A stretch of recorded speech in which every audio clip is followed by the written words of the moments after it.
happen in any serious jurisdiction. Yeah.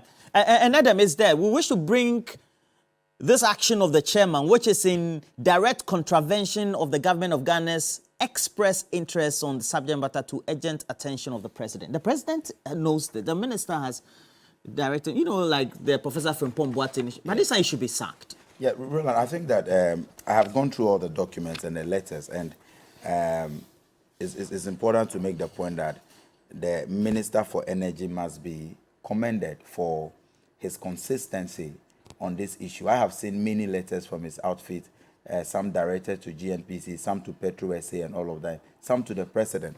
This particular letter that you just displayed on the screen, in paragraph 12 of that letter, the minister stated clearly that in one of the meetings in South Africa, it came to light that it is actually the chairman of GNPC who has been pushing for Petrosa to preempt the Ghana stake.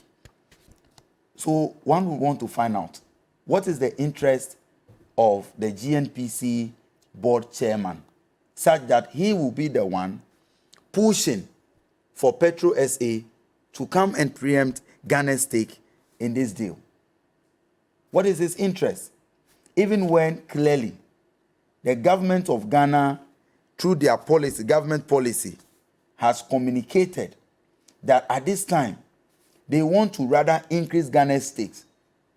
Why would it take the GNPC board chairman, an individual who has no right or no authority to use the corporation's letterhead, to write letters to Petrosa pushing for this particular deal? What is his interest?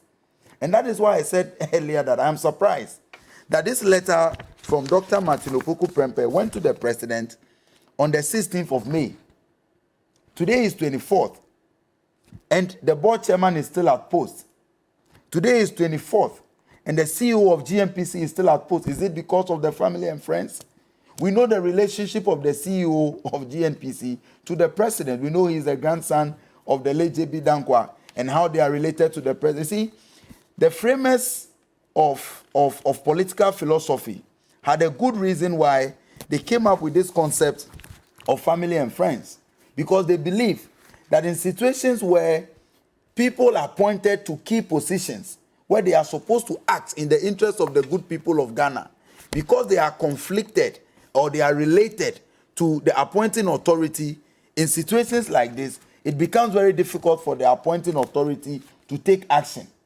I'm sure if it was any other person, any ordinary Ghanaian who is the CEO of GNPC or who was the board chairman of GNPC, by now this individual should have been fired, because there's clear evidence of breaches. And even in the minister's letter, you can see and read clearly the minister is so angry that he used words like, it is absurd that knowing the position of the minister, they still went ahead to make the offer to Petrosa.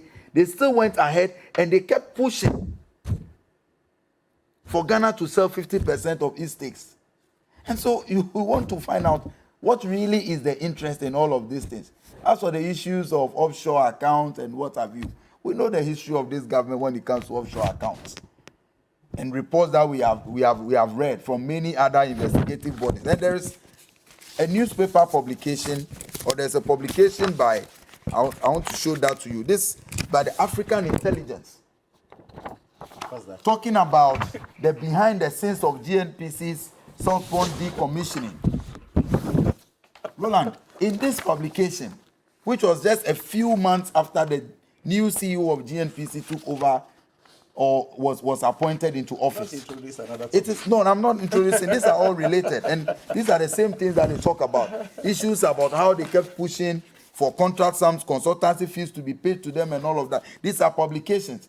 In any serious jurisdiction where you are interested in fighting corruption, these matters should have been investigated and the individuals involved punished.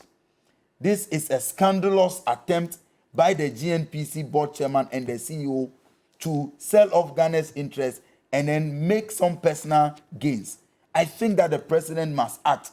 The minister has stated clearly that despite all the letters and communication he has sent to GNPC, they still flouted all of this to still want to engage with Petrosa. What evidence, what other evidence do you need to sanction these individuals? And I'm surprised that Hawa thinks that this is not scandalous.